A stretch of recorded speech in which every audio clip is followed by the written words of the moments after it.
और सुशील जी, आपसे ये इसलिए पूछ रही हूँ क्योंकि मैं बांग्लादेश को लेकर एक स्पेसिफिक जानकारी, क्योंकि कल 15 अगस्त है और कल 15 अगस्त को क्या बांग्लादेश से कोई बड़ी खबर आएगी, इस पर भी हम बात करने वाले हैं। लेकिन उससे पहले मैं आपसे पूछ रही हूँ कि जब ये बात सिर्फ योगी आदित्यनाथ के कहने वाली नहीं है, ये बात अक्सर उठती है कि पाकिस्तान के कई हिस्से हो सकते हैं। पाकिस्तान में जिस तरह का विद्रोह एक दिखता है अलग अलग हिस्सों में, उससे कम से कम पाकिस्तान में अपने में एक विभाजन जरूर होगा। एक विभाजन 1947 में हुआ, लेकिन पाकिस्तान के अंदर भी एक विभाजन हो सकता है। इसको लेकर आप क्या सोचते हैं?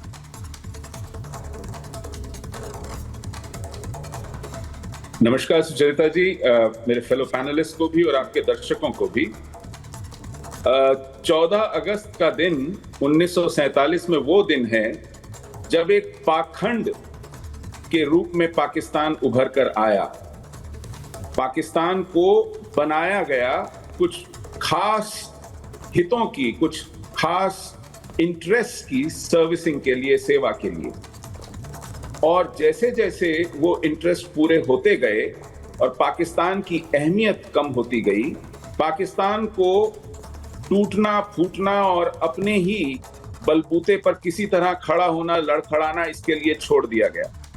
आज पाकिस्तान की वो अहमियत कुछ लोगों के लिए फिर से बढ़ गई है जो भारत को पनपते नहीं देखना चाहते, और भारत को, उसके विकास को, उसकी बढ़ती हुई साख को बट्टा लगाने के लिए, रोकने के लिए वो पाकिस्तान को एक किराए के गुंडे की तरह इस्तेमाल कर रहे हैं। इसलिए पाकिस्तान बहुत समय तक चल नहीं पाएगा।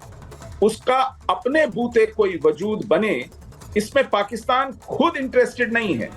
पाकिस्तान को खैरात खाने की आदत पड़ गई है, भीख मांगने की आदत पड़ गई है। पाकिस्तान अपनी इकोनॉमी नहीं बना पा रहा है। इकोनॉमी के नाम पर वहां सिर्फ उधार और उधार, पुराने उधार को चुकाने के लिए, और अब तो पुराना उधार चुकाने की भी जहमत नहीं उठाता कोई। नए उधार पे नया उधार लगातार लिए जा रहा है, क्योंकि उनको ये मुगालता है कि we are too big to fail. हमें कोई डूबने नहीं देगा, क्योंकि हमारे डूबने से बहुत लोगों का बहुत नुकसान होगा। तो इसी बात पर इतराते हुए वो उधार पे उधार ले रहा है, और यही उसके नष्ट होने का कारण बनेगा। एक समय आएगा, और वो आ ही गया है लगता है, कि दुनिया को लगेगा कि अब पाकिस्तान का बने रहना दुनिया के हित में नहीं है। आज से करीब 28 साल पहले मैडलिन ऑलब्राइट, जो बिल क्लिंटन की सेक्रेटरी ऑफ स्टेट थी, उन्होंने कहा था कि Pakistan has become a migraine for the world. दुनिया के लिए पाकिस्तान एक सिरदर्द बन गया है।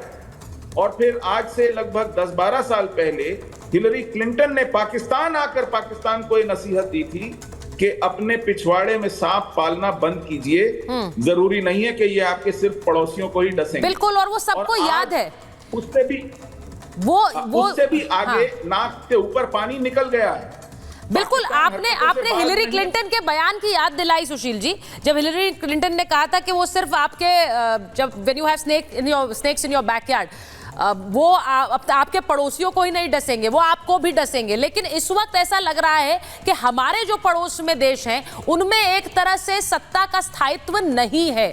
उसमें सिर्फ एक ब्राइट स्पॉट भारत है, क्योंकि वहां पाकिस्तान की हमने बात की। आज योगी आदित्यनाथ ने कहा कि जो 1947 में हुआ वो पाकिस्तान और बांग्लादेश में आज भी हो रहा है। अब बांग्लादेश में 1975 में भी एक ऐसा ही खून खराबा हुआ था, जिसकी मैं याद इसलिए दिलाना चाहती हूं क्योंकि कल 15 अगस्त है और ये कत्लेआम भी 15 अगस्त को हुआ था। सेना की एक टुकड़ी ने विद्रोह कर दिया था और भारत ने मुजीबुर रहमान के लिए हेलीकॉप्टर भेजा था। भारत का हेलीकॉप्टर ढाका में लैंड कर गया था और वहां से मुजीबुर रहमान को रेस्क्यू करने जा रहा था। रहमान ने हेलीकॉप्टर में बैठने से मना कर दिया था। शेख हसीना के पिताजी ने मना कर दिया था। उन्होंने कहा कि ये मेरे लोग हैं, मैं इन्हें छोड़कर नहीं जा सकता हूं, और इसीलिए वो नहीं गए। ये लोग हमें नुकसान नहीं पहुंचाएंगे, ये भी मुजीबुर रहमान ने कहा था। लेकिन 15 अगस्त 1975 को उनकी हत्या कर दी गई थी, उनके परिवार के सदस्यों की हत्या कर दी गई थी। विद्रोहियों ने मुजीबुर रहमान की हत्या की, पूरे परिवार को खत्म कर डाला था और 18 लोगों की हत्या कर दी थी। अब सोचिए, तब से यहां पर उनके संस्थापक के रूप में 15 अगस्त को उनकी हत्या का दिन था और इसीलिए इसे शोक दिवस के रूप में बांग्लादेश में मनाया जाता है। और कल 15 अगस्त है। अब आप सोचिए 15 अगस्त को शोक दिवस मनाया जाता है, लेकिन कल यानी बांग्लादेश में ये पहली बार होगा उनकी हत्या के बाद कि शोक दिवस मनाने से इनकार कर दिया वहां की सरकार ने। उन्होंने कहा है कि वहां शोक दिवस नहीं मनाया जाएगा, क्योंकि जो तस्वीरें आप देख रहे हैं बांग्लादेश से, वहां से जो तस्वीरें हैं वो आप देखिए, ये आपको याद होंगी कि मुजीबुर रहमान की कैसे जो मूर्ति लगी थी उसे तोड़ दिया था। तो ऐसे में कल क्या होगा, क्योंकि कल 15 अगस्त है और शेख हसीना ने एक अपील कर दी है। जरा वो अपील चलाइए। शेख हसीना ने एक अपील की है। शेख हसीना ने जो अपील की है, उन्होंने जनता से कहा है कि मेरा पिता का अपमान किया गया। उन्होंने कहा मेरे पिता का अपमान किया गया है और इसीलिए कल आप लोग उस दिन को याद कीजिए। मुझे देशवासियों से इंसाफ चाहिए। उन्होंने ये भी कहा कि 15 अगस्त शोक दिवस मनाने का आग्रह उन्होंने किया। यानी वहां की सरकार कह रही है आप शोक दिवस मत मनाइए, शेख हसीना कह रही है आप सड़क पर उतरिए और शोक दिवस मनाइए। 15 अगस्त को मुजीबुर रहमान की बरसी है, ये संदेश उनकी तरफ से आया है। आंदोलन के नाम पर बर्बरता की गई थी, इसे याद रखिए और हिंसा करने वालों को सख्त सजा दी जानी चाहिए। उन्हें सबक आप ही सिखा सकते हैं। अब मेरा सीधा सवाल यह है कि कल 15 अगस्त के दिन बांग्लादेश में क्या होगा, क्योंकि एक तरफ तख्ता पलट की आहट पाकिस्तान में, दूसरी तरफ शेख हसीना यहां से अपील जारी कर रही है कि सरकार भले ही कह रही हो कि शोक दिवस नहीं मनाया जाएगा, लेकिन आप शोक दिवस मनाइए और इस दिन को याद रखिए। अब मेरा सवाल ये है, जीडी बख्शी सर आपसे पहले पूछ रही हूं, जो तस्वीर इस वक्त नजर आ रही है उसमें अगर एक तरफ से बांग्लादेश में ये कहा जा रहा है कि आप शोक दिवस मनाइए, सरकार शेख हसीना ने अपील की, वहां वो अपने काडर को एक तरह से इंस्पायर करने की कोशिश कर रही है, दूसरी तरफ वहां की सरकार कह रही है पहली बार 75 के बाद कि शोक दिवस कल नहीं मनाया जाएगा, कोई छुट्टी भी नहीं होगी, अवकाश भी नहीं होगा। इसका क्या असर आपको लगता है सड़कों पर नजर आएगा कल? देखिए, इस वक्त तो जो जमायते इस्लामी के गुंडे हैं वो पूरी तरह से इन्फिल्ट्रेट कर गए हैं सारी स्टूडेंट मूवमेंट्स को, और वही जो स्टैच्यू तोड़ना ये स्टूडेंट्स का काम नहीं है, ये जमायते इस्लामी का काम है, जिन्होंने पाकिस्तान की साथ दिया था 71 के युद्ध में। उन्होंने बांग्लादेश को आजाद होने की से रोकने की हर कोशिश करी थी। उन्होंने 2 ब्रिगेड रजाकार की खड़ी करी थी, जिन्होंने पाकिस्तान की फौज का साथ ही नहीं दिया, उनको औरतें सप्लाई करी थी।